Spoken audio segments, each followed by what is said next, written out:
The amount of gold stored in New York's vaults has more than tripled over the past 3 months.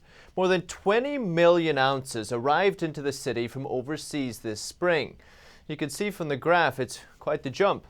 Gold is obviously seen as a safe haven during times of uncertainty, so it's understandable why people are buying it. But buying and shipping it at this scale is something out of the ordinary.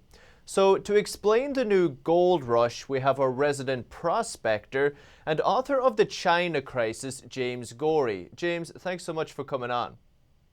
My pleasure, Paul. Nice to be Great with you. to have you. Thanks. And James, first question is, do we know who exactly is buying the gold? Is it individuals, is it funds, or do we know? I'm sure that report exists out there. I haven't seen it. I think part of the interesting angle to that is the gold flow. It's flowing east to west, which has typically not been happening in the past several years. I mean, occasionally, but because it's flowing east to west, that makes it appear to me either coming from perhaps Europe or probably even more likely Hong Kong, I would think. Gold is a hedge against uncertainty, obviously, and there's plenty of uncertainty to go around. Yeah, I can see. And do you think, James, is it U.S. investors or is it people sending the gold here for safekeeping? I think it may be a bit of both. I mean, there's plenty of investors in the greater New York area that would be happy to put their gold away buy more.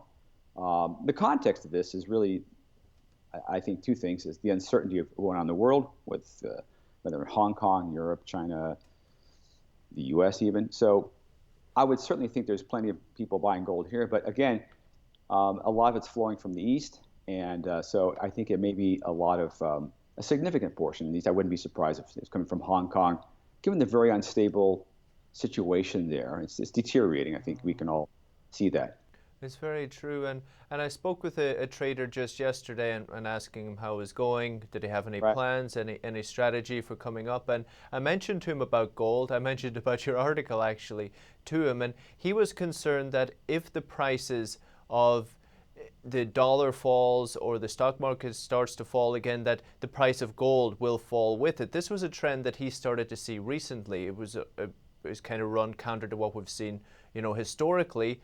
What do you think yourself? Do you think that if things start to deteriorate in the dollar or the stock market, gold will continue to go up, or will it go with it?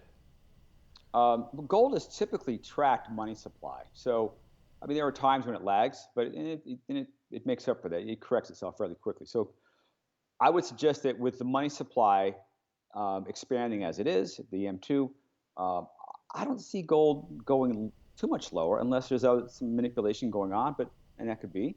Goldman Sachs thinks gold will hit 2,000 in the next 12 months. I think Bank of America expects it within the year, to be about 3,000 an ounce. And there are other organizations saying it could go even higher. So hard to say.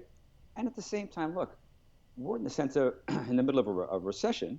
There are fewer goods and services being produced, and we have tremendous amounts of money being added into the system. So that typically is a recipe for inflation at some point.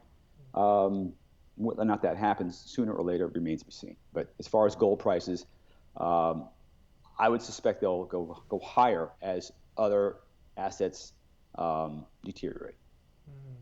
And you mentioned at the beginning of the conversation how the gold may be traveling or is traveling from east to west.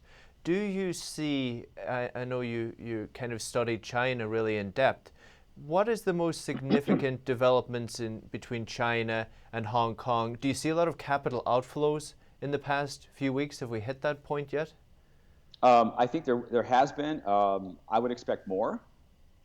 I mean, if I was in Hong Kong, I would be very nervous, and rightfully so. I think people are just people know what happens when the Chinese Communist Party takes over, and it's not good. There's a lot of wealth confiscation and those types of things. So I think Hong Kong is probably a very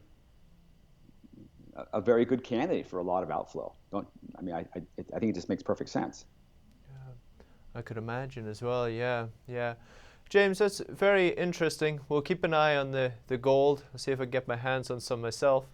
and we'll Should. catch up again soon. Sure. Thanks, Okay. James. Talk soon. Thanks, Paul. Appreciate it. Bye-bye. Take care.